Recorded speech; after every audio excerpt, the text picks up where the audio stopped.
Hello, you've caught me starting a brand new game.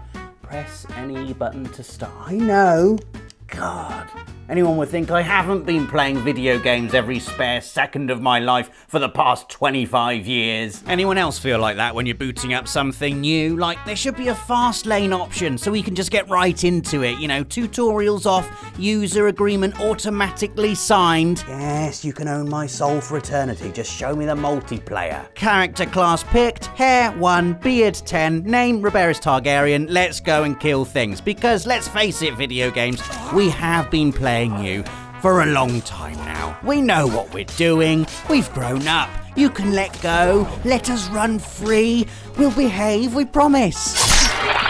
Here are 7 things you really don't need to tell us anymore, but thanks anyway, video games. Number 1, moving the camera. Granted, back in the olden days when games were in black and white and played on toasters, no one had figured out a generally accepted way to move the camera. Some games had static backgrounds, so didn't need to. Others tried various ways of moving it. Vagrant's Story has you spinning it around protagonist Ashley Riot with L1 and R1, then moving into first person with the right stick and controlling the first person camera with the directional buttons.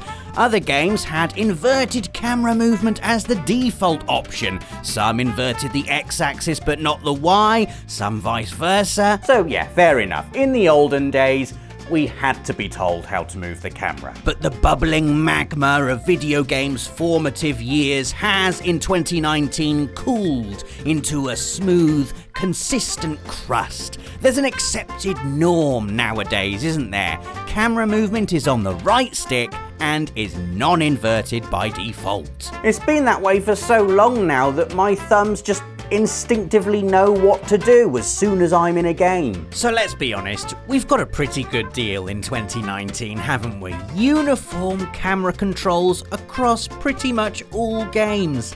And a friendly message to tell us what they are, even though we probably know them anyway. I guess it's nice to feel cared for. Entry number 2, aiming and shooting. We all know how to do that now, right? We do, don't we? Check this out. What are the controls for aiming and shooting? L2 and R2. I would say aiming is L2 and shooting is R2. The sticks. L2 to aim and R2 to shoot. Well, you completely ruined that bit, didn't you? Again, this easy, tactile, intuitive combo of aim with your left finger and fire with your right has become so prevalent in modern gaming, we do it without thinking. No, it didn't always used to be like this. Hold square. Aim. Release. Down a bit. Any excuse to show them bumbling through that, but we're at a point now where we don't need to be told how to headshot things. Square is probably reload too, and if you've got a sniper rifle, R3 probably zooms it in. See, another example of universal controls now being so ingrained, we just don't need those tutorial stabilizers anymore. Although it is nice to have that extra luxury, isn't it? Honestly, playing games nowadays is like staying in one of those luxury hotels where they leave the duvet cover open to help you get into bed. No one needs it, but Entry number 3 is a thing video games tell you to do all the time. They tell you to do it so often, it probably doesn't even register for most of you anymore. And I can only assume the reason they tell you to do it is because at some point in the past, someone actually did turn their console off while the autosave indicator was flashing. I mean, I did do it once, deliberately, to my sister, and ended up corrupting her entire memory card. This was way back on PS1. Maybe it was me. Maybe somehow PlayStation got wind of the fact a memory card had been corrupted by someone turning the console off while a game was being saved. And ever since then, the message "don't turn your console off while the autosave indicator is flashing" is like a thing they have to put in there in case anyone else is as stupid and or evil. But in all seriousness, it's okay. Video games, we know what that little symbol is all about. We're not going to turn the console off. Heck, if anything, what that symbol means for me is save it 2 more times just to be sure. And then a quick manual save just for good measure, because you never know. Maybe they should just change the message and have it read, "When When the autosave indicator is flashing, it means the game is auto-saving, you numpty, which means I'm automatically saving myself. You don't need to do it 5 times. Okay, jeez. Also, don't turn the console off, just making sure. The fourth thing video games really don't need to explain to us anymore: character classes, or more specifically, what different character classes do. Yes, so they've all got different names depending on what game we're talking about, but we've been squadding up in co-op shooters for years now, games.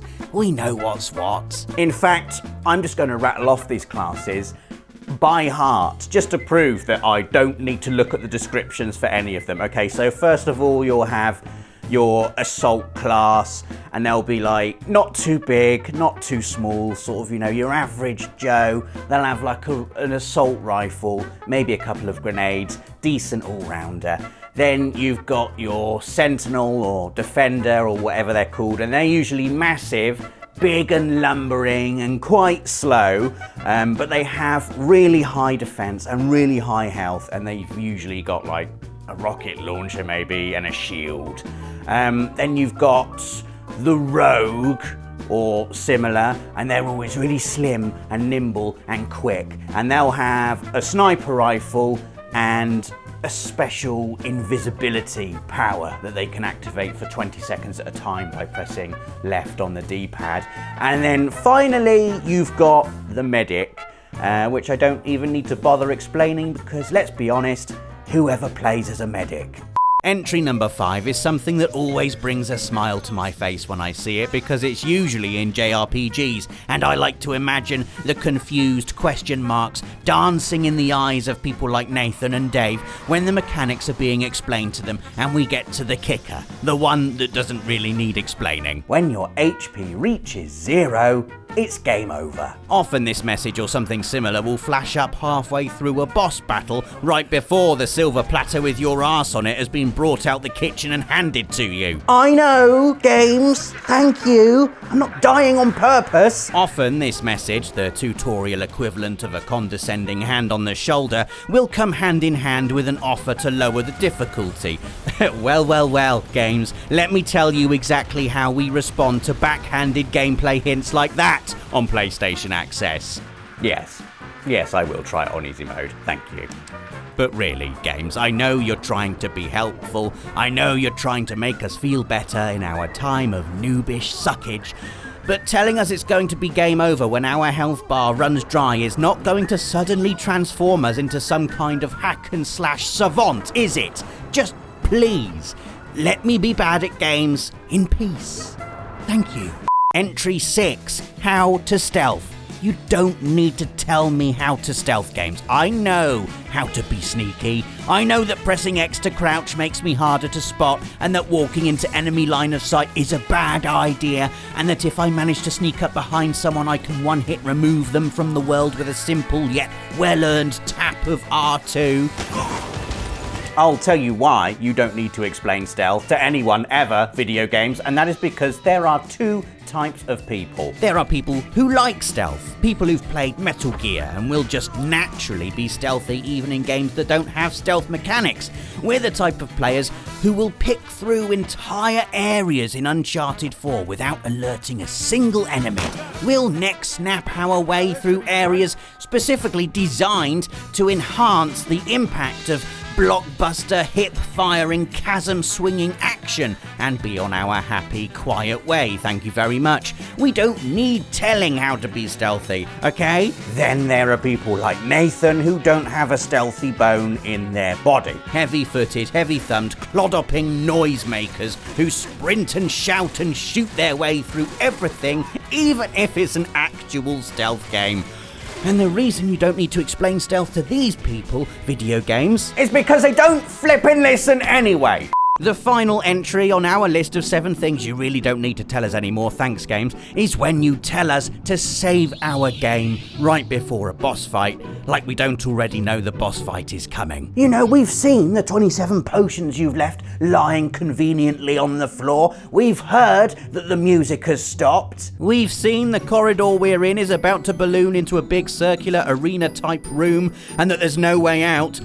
We know there's a boss coming game, and don't worry, I've saved it like 5 times already. Video games are just trying to look after us though, aren't they? Which is nice because I can certainly remember the times when they weren't doing that. Boss fight, no warning, from nowhere. Haven't saved for 5 hours? Tough, but not anymore. Video games have evolved and matured with their audience. They know lots of gamers are adults with families and responsibilities and various other commitments, and so they respect our time more.